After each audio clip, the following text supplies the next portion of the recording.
Today, we renew a bill that helped bring a community on the margins into the life of American democracy. My administration will vigorously enforce the provisions of this law, and we will defend it in court. I am proud to sign the Voting Rights Act Reauthorization and Amendments Act of 2006. When Congress renewed the Voting Rights Act in 2006, the House vote was 390 to 33 in favor. Those 33 noes were all Republican members of Congress, but honestly, 192 Republicans voted for the Voting Rights Act, including the top two Republicans in the House today. John Boehner and Eric Cantor both voted for it. And as you saw there, President George W. Bush signed it proudly and said, "We will defend it in court." When that was voted on in the Senate in 2006, the vote was unanimous to keep the Voting Rights Act. 0 senators voted against reauthorizing the Voting Rights Act in 2006.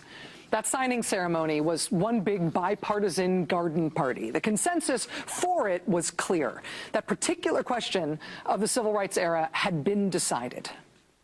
Well, last year, the U.S. Supreme Court gutted the Voting Rights Act. In the course of the debate, Justice Scalia said that using the law to protect voting rights in places that had a history of denying those rights on the basis of race, Justice Scalia said that had become a kind of racial entitlement in this country.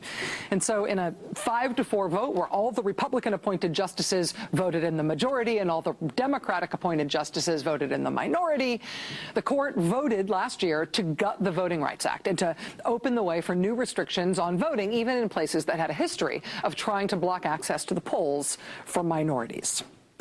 Immediately, that same day, states that had been stymied by the Voting Rights Act in the past, when it was whole, right?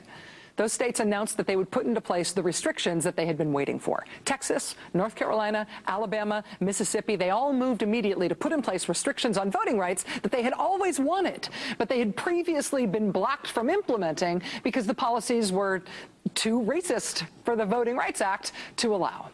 Policies like requiring ID that Black and Hispanic voters were less likely to have than white voters, or cutting the days for early voting that were favored by Black churches. But something else happened after that Supreme Court decision that was really interesting to watch. No mainstream Republicans wanted to be seen as cheering too hard for what the court had done, even though it was the 5 Republican-appointed justices who made up the majority in that decision. A few key Republicans in Congress, in fact, said they wanted to put some of the Voting Rights Act back into place. On the House side, Majority Leader Eric Cantor had begun joining Congressman John Lewis on his annual civil rights pilgrimage to Alabama. As a young man, of course, John Lewis had marched for voting rights in the 1960s. He was beaten so badly he was nearly killed trying to cross the bridge in Selma, Alabama for voting rights. Congressman Cantor joined John Lewis on his annual pilgrimage back to Selma, Alabama in 2013 and again in 2014. The night the Supreme Court ruled against the Voting Rights Act, Eric Cantor issued a statement citing his, quote, profound experience with John Lewis in Alabama. He said, "I'm hopeful Congress will put politics aside, as we did on that trip, and find a reasonable path forward that ensures that the sacred obligation of voting in this country remains protected." House Majority Leader Eric Cantor said he was on board for finding some sort of reasonable path forward from day one.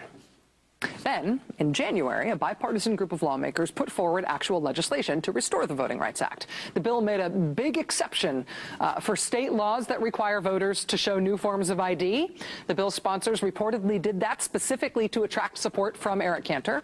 They even left Congressman Cantor's home state of Virginia off the list of states that need special attention. This bill was a Valentine to Eric Cantor, trying to get him on board, since he's the guy who decides, basically, what the House votes on and what they don't. For all of their courtship of Eric Cantor, what they got was nothing. The bipartisan bill to shore up the Voting Rights Act has been referred to committee, and there it languishes. While that committee chairman seems to be in no particular hurry to do anything with it, and Congressman Cantor says he is continuing to have conversations about the bill. And so with the old protections gone and no new ones in place, today, 2 of the states that went ahead with new voting restrictions once the Voting Rights Act was gone so they could get away with it, 2 of those states sent people to the polls today for the first time under those new restrictions that they couldn't get away with before. In Alabama, this maiden voyage occasioned a $1,000 bounty offered by the Alabama Republican Party for tips leading to convictions for voter fraud. They also promised to have Republican poll watchers at all the precincts so voters could enjoy that cozy feeling of driving with a police officer in the rearview mirror. Meanwhile, a 93-year-old man in coastal Alabama is reported today to have been turned away from the polls because he did not have the kind of ID you now need to vote in that state, even though he has happily voted in previous elections. Next door in Mississippi, voters there also went to the polls for the first time with new requirements, and Mississippi has what might be the most important race in the nation right now. In the Republican primary for U.S. Senate, Chris McDaniel represents the Tea Party's last best chance this year to unseat a Republican senator. Over the closing days of the race, Chris McDaniel has shared the stump with Republican leading lights like Sarah Palin and Rick Santorum. Mr. McDaniel is challenging Eternal Senator Thad Cochran in the Republican primary, and the polling heading into this race today showed Mr. McDaniel and Senator Cochran separated by only a few points. And it has just been a crazy race in Mississippi. 4 people were arrested last month in Mississippi in connection with a bizarre, alleged, gross scheme to sneak into a nursing home and take pictures of Thad Cochran's infirm wife, apparently to use those pictures in some sort of hit piece connected to the senator's travel with a staffer. 4 people arrested, all of them supporters of Chris McDaniel, including Mr. McDaniel's former radio show co-host. This week, Mississippians have been wondering which mystery group placed an ad calling for Democratic voters to cross over and vote for Senator Thad Cochran. Voters can decide at the polls in Mississippi which primary they want to vote in. You don't have to be a Democrat or Republican primary voter specifically. You just show up and say which one you want to vote in. It's an open primary.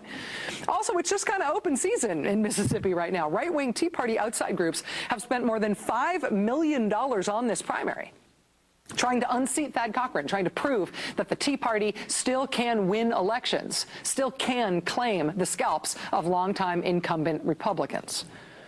Well, the polls closed in Mississippi at 7 p.m. local time tonight, so just over an hour ago. You have to cross a 50% threshold to avoid a runoff for this race. With 29% of precincts reporting so far, Chris McDaniel is leading Senator Thad Cochran by just 5 votes, as you see here. They've got 49.2% of the vote each. And when it's that close, it suddenly becomes relevant that there's a third candidate in the race as well, a man named Thomas Carey right now polling 1.6%. But again, the threshold to avoid the runoff is 50%.